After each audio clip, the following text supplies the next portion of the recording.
बच्चों, मैं आप लोगों को बिजनेस स्टडीज़ की चैप्टर्स जो बहुत ज़्यादा एग्ज़ाम में आती है उनका नाम है बिजनेस सर्विस। इसमें हमको सिर्फ दो ही सर्विस के बारे में जानना है, एक बैंक और एक आपका जाकर बच्चों इंश्योरेंस। इन दोनों की हिस्ट्री अगर हम लोग समझ जाए तो आसानी से ये चैप्टर रीड आउट करने पर हम लोग क्वेश्चन आंसर का जवाब दे सकते हैं। सबसे पहली बात बच्चों, बैंक। बैंक किसे कहते हैं? तो बच्चों, बैंक में सिर्फ दो काम होती है। पब्लिक से पैसा एक्सेप्ट की जाती है डिपॉजिट के रूप में, और वही अमाउंट लोन के रूप में पब्लिक और बिजनेसमैन को दे दी जाती है। इसे ही कहते हैं बैंक। यानी कि बैंक एक फाइनेंशियल इंस्टीट्यूशन है जो पब्लिक से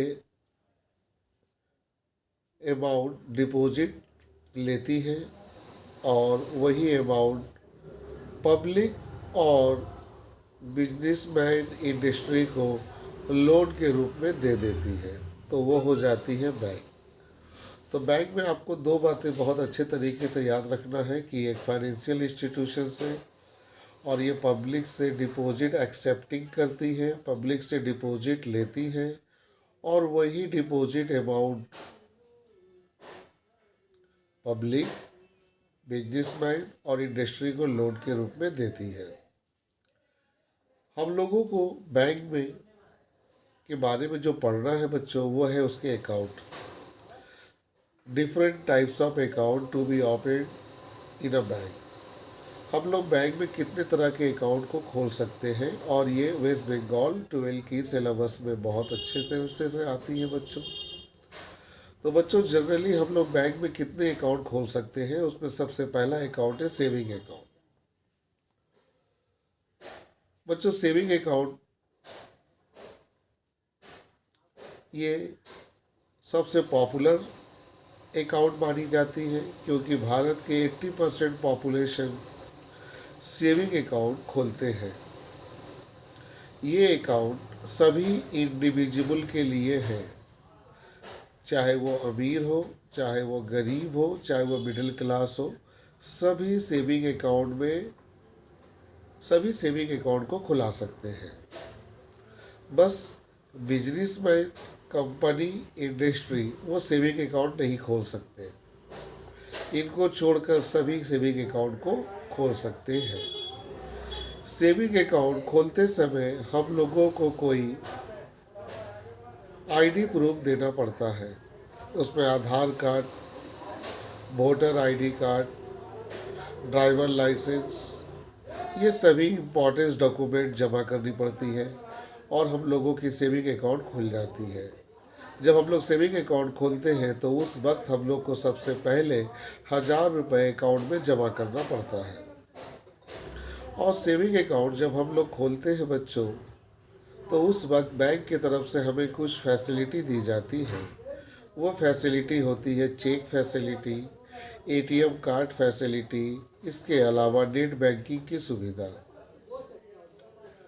लेकिन सेविंग अकाउंट में कुछ रिस्ट्रिक्शन है, कुछ पाबंदी है, और वो ये पाबंदी है कि आप सेविंग अकाउंट में कम से कम अगर अमाउंट जमा करना चाहते हैं तो वह 5 लाख से 10 लाख तक जमा कर सकते हैं।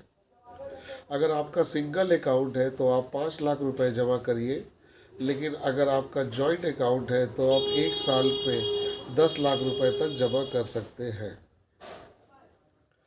अब आते हैं कि आप अगर अमाउंट जमा किए हैं तो आप विड्रॉ कैसे कर सकते हैं। अगर आप विड्रॉ करना चाहते हैं तो आप विड्रॉ कर सकते हैं, और वो विड्रॉ कर सकते हैं आप मिनिमम 2 लाख तक। और चेक के जरिए आप ड्रॉ करना चाहते हैं तो 5 लाख रुपए आप ड्रॉ कर सकते हैं।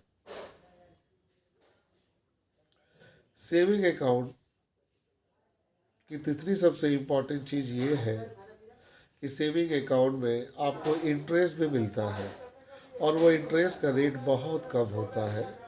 नेचुरली इंटरेस्ट का जो रेट होती है वो 3 से 6% के बीच में ही होती है। अधिकतर कंपनियां 3%, कोई 4% तक देती है सेविंग डिपॉजिट पे। तो सेविंग डिपॉजिट का रेट ऑफ इंटरेस्ट बहुत मिनिमम होता है। इसके बाद बच्चों सेकंड अकाउंट आती है करंट अकाउंट। बच्चों करंट अकाउंट, ये अकाउंट सिर्फ बिजनेसमैन के लिए होती है।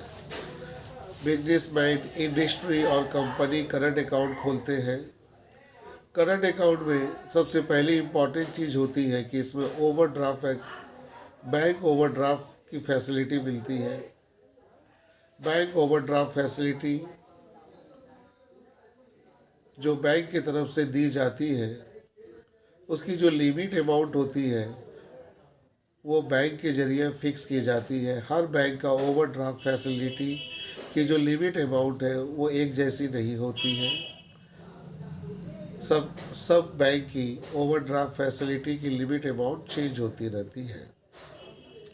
बैंक ओवरड्राफ्ट की मीनिंग होती है कि अगर करंट अकाउंट में कैश नहीं है जमा, तब भी बिजनेसमैन करंट अकाउंट से पैसा विड्रॉ कर सकते हैं एक लिमिट तक, और बैंक उसे ओवरड्राफ्ट कहते हैं।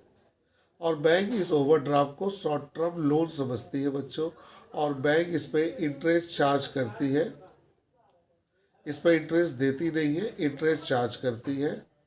और वो सभी बिजनेसमैन जिनके अकाउंट नेगेटिव में चलते हैं, उस सभी को ओवरड्राफ्ट का पेमेंट 1 साल के अंदर करना पड़ता है। करंट अकाउंट में आप अनलिमिटेड अमाउंट डिपॉजिट कर सकते हैं, अनलिमिटेड अमाउंट विड्रॉ कर सकते हैं। इसमें किसी भी तरह का कोई रिस्ट्रिक्शन नहीं है। बैंक करंट अकाउंट के ऊपर किसी भी तरह की इंटरेस्ट की सुविधा नहीं देती है। अगर आप चाहते हैं कि आपको इंटरेस्ट मिले तो करंट अकाउंट में कोई भी इंटरेस्ट बैंक के जरिए नहीं दी जाती है। इसके बाद हम लोग आते हैं बच्चों, और वो है fixed deposit account. Fixed deposit account बच्चों, इस अकाउंट में आपको वन टाइम अमाउंट जमा करना होगा जिसे कहते हैं लंप सम। उसके बाद ये अमाउंट आपका ब्लॉक हो जाएगा एक पर्टिकुलर पीरियड के लिए।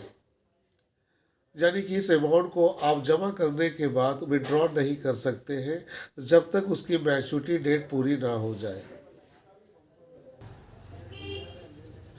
इसमें बैंक अपने कस्टमर को हाई रेट ऑफ इंटरेस्ट देती है। इसका इंटरेस्ट रेट सभी अकाउंट से ज़्यादा होता है। इसीलिए वो लोग जिनके पास सरप्लस कैश है, ज़्यादा पैसा है, वो फिक्स्ड डिपॉजिट करना पसंद करते हैं क्योंकि उनको इंटरेस्ट बहुत ज़्यादा मिलता है। लेकिन इसमें एक प्रॉब्लम ये है कि अगर ज़रूरत पड़े तो वो पैसा निकाल नहीं सकते हैं। उनको निकालने के लिए मैच्योरिटी डेट का वेट करना पड़ता है। यानी कि इसमें आप तभी पैसा विड्रॉ करोगे जब उसकी ड्यू डेट पूरी कंप्लीट हो जाएगी। तो बच्चों, फिक्स्ड डिपॉजिट का रेट ऑफ इंटरेस्ट हाई होती है और इसमें आप लंप सम अमाउंट जमा कर सकते हैं। यानी कि एक ही बार आपको पैसा जमा करना होगा और बैंक इसमें आपको maximum rate of interest provide करती है।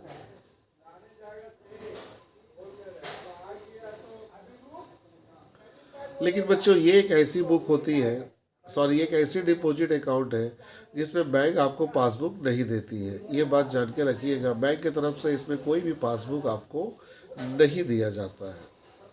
यानी कि इसमें पासबुक अलाउड नहीं होती है। इसमें बैंक आपको एक सर्टिफिकेट दे देता है जिसे कहते हैं डिपॉजिट सर्टिफिकेट। तो बच्चों, ये तीनों अकाउंट मैंने आपको बताया। अब चौथा है रिकरिंग डिपॉजिट। बच्चों, रिकरिंग डिपॉजिट को हम लोग कहते हैं टाइम पीरियड डिपॉजिट। ये फिक्स्ड डिपॉजिट की तरह ही होती है, लेकिन इसमें आपको रुपए हर समय जमा करना पड़ेगा। जाने कि अगर मैं एग्जांपल के तौर पे बोलूँ, जैसे मैंने बैंक में गया और मैंने रिकरिंग डिपॉजिट अकाउंट खुला ली, तो उस फॉर्म में मुझे 3 ऑप्शन मिलती है, 3 या 4 ऑप्शन, कि आप कितना अमाउंट जमा करोगे। तो मैंने मान लिया कि मैं 5,000 रुपया हर महीना जमा करूँगा। तो मैंने 5,000 में टिक कर दिया, तो 5,000 की अमाउंट फिक्स हो गई और 5,000 मैं हमेशा उस अकाउंट में जमा करूँगा। अब आती है डेट, हर महीना आप जमा करोगे कितने तारीख को, तो वहाँ तारीख भी फिक्स हो जाती है। मैंने 10 तारीख में टिक कर दिया, तो हर महीना 10 तारीख को मैं एक फिक्स अमाउंट जमा करूँगा इस अकाउंट में। अब कितने समय के लिए, तो मैंने 5 ईयर में टिक कर दिया कि 5 साल तक हर महीना में 10,000 रुपया इस अकाउंट में जमा करता रह सकता हूँ और बैंक इसमें हमें इंटरेस्ट देती है।